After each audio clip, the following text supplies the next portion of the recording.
အားလုံးပဲမင်္ဂလာပါကျမကတော့ဖြိုးပါယနေ့ပြောရမယ့်အကြောင်းအရာလေးကတော့ပေါ့နော်ဖြိုးတို့တွေကစိတ်တွေအဆင်မပြေဖြစ်လာတဲ့အခါမျိုးတွေမှာဒီအရာလေးတွေကိုလုပ်ပေးလို့ရပါတယ်ဖြိုးတို့တွေများသောအားဖြင့်ဆိုလို့ရှိရင်ပေါ့နော်ဒါဖြိုးဆိုလည်းဒီအကြောင်းအရာလေးတွေမသိခင်တော့ခဏပေါ့နော်အဲ့လိုမျိုးတွေဖြစ်ခဲ့ဘူးတယ်ပေါ့နော်အတိတ်ကိုတွေးပြီးတော့လည်းဖြိုးတို့တွေစိတ်မကောင်းဖြစ်ခဲ့ရတယ်နောင်တတွေရခဲ့ရတယ်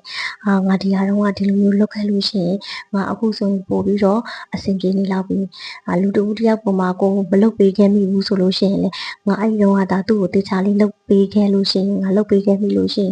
်ရှင်သူကူးချိန်ဆိုဘလို့အဆင်ပြေနေပြီပေါ့နော်ဆိုပြီးတော့ဖြိုးတို့တွေစိတ်မကောင်းနေနောင်တတွေအဲ့လိုတွေရတယ်နောက်တစ်ခုကကြတော့မဖြစ်သေးတဲ့အနာဂတ်ကိုတွေးပြီးတော့လည်းဖြိုးတို့တွေကဖြစ်ပါမလားဟုတ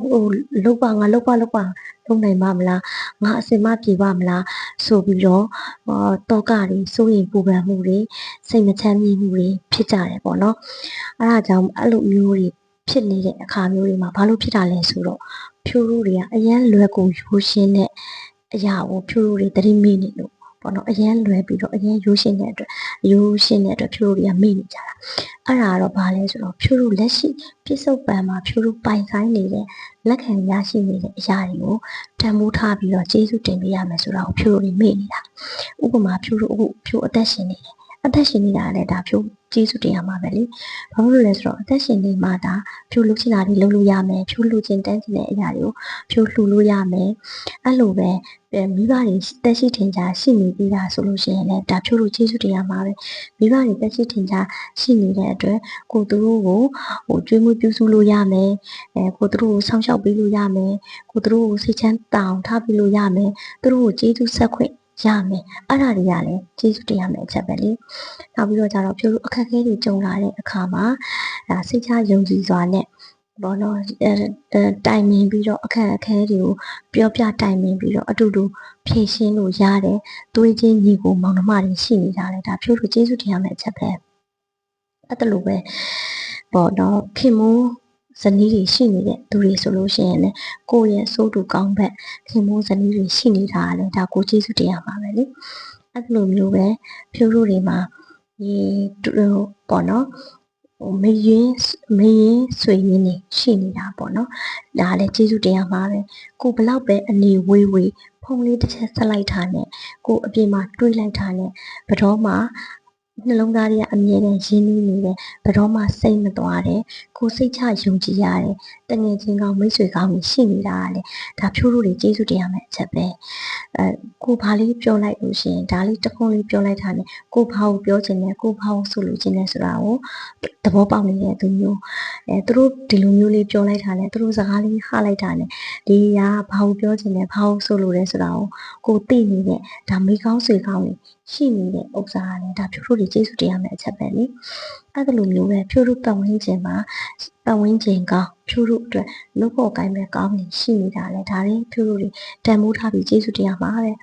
အဲ့ဒါလိုမျိုးပဲဖြိုးတို့စားကျင်တဲ့အချိန်မှာထမင်းစားကျင်ထမင်းအစင်နဲ့ရှိတယ်ဖြိုးရေတောက်ချင်တယ်ဆိုလို့ရှိရင်ရေအစင်စင်တောက်လို့ရတယ်ဖြိုးလုပ်ချင်တာဝယ်ချင်တဲ့အရာတွေကိုဝယ်ဖို့လုပ်ချင်တာတွေကိုလုပ်ဖို့ဖြိုးပေါ်ကရက်တည်ဖို့အတွက်အလုပ်အကိုင်ရှိနေတဲ့ဟာလေဒါဖြိုးကျေးဇူးတင်ရမှာပဲအဲ့ဒါလိုမျိုးလေးပေါ့နော်အဓိကကိုယ့်ရှိမှာရှိနေတဲ့ကျေးဇူးတန်ဖိုးထားပြီးကျေးဇူးတင်ရမယ့်အရာတွေကိုဖြိုးတို့ကတတိမေ့နေပြီးတော့ပေါ့နော်မဖြစ်သေးတဲ့အရာမဖြစ်ခဲ့တဲ့အရာတွေပေါ်မှာဖြိုးတို့တွေကစိတ်ပူပန်မှုတွေစိုးရင်တောကတွေနောင်တတွေရနေတတ်တယ်ပေါ့နော်အဲ့လိုမျိုးတွေဖြစ်နေလို့ရှိရင်ခုနကလိုမျိုးလက်ရှိရှိနေတဲ့ကိုယ်မှာရှိနေတဲ့တန်ဖိုးထားတဲ့အရာတွေကိုတန်ဖိုးထားပြီးတော့ကျေးဇူးတင်ပေးလိုက်ပြီးတော့လက်ရှိပြစ္ဆုတ်ပံကိုကောင်းကောင်းမွန်မွန်နဲ့ဟန်တယ်လုပ်နိုင်နေဆိုလို့ရှိရင်ဖြိုးတို့တွေခုနကတော့ပေါ့နော်ဒီရေမြောင်းထဲမှာဒီအမိုက်ကြီးရှိနေတယ်လို့ပဲဒီအမိုက်ကြီးကိုဖယ်ရှင်းပစ်လိုက်တယ်လို့ပဲရေတွေကောင်းတဲ့ရေတွေဒလဟောစီးဆင်းလာတယ်လို့ပဲဖြိုးတို့ရှိမှာလေဒါအလောက်ကိုင်းအခွင့်လန်းကောင်းနေကိုယ့်ရဲ့မမျှော်မှန်းထားတဲ့ရလက်ကောင်းနေမမျှော်မှန်းထားတဲ့သတင်းကောင်းနေကိုရှိကိုပြန်လဲရောက်ရှိလာမှာပဲဖြစ်ပါတယ်ဒါဖြိုးလဲပထမတော့အဲ့လိုမျိုးပေါ့နော်ကိုမကြနဲ့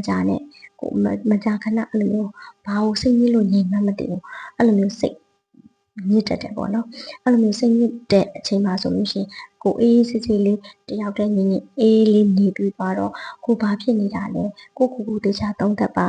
ကိုရဲ့အတွင်းစိတ်ကိုတေချာသိအောင်လေးလုပ်ပါလုပ်ပြီးတော့ကိုမှရှိနေတဲ့ကိုမှတန်ဖိုးထားရမယ်ကိုကျေးဇူးတင်ရမယ်လက်ရှိနေတဲ့အရာတွေကိုတန်ဖိုးထားကျေးဇူးတင်ပြီးတော့လက်ရှိပြစ္ဆုတ်ပံကိုပဲတက်ထည့်ကြည့်ပြီးပြစ္ဆုတ်ပံကိုပဲကောင်းအောင်လုပ်ပေးသွားခြင်းအပြင်အားလုံး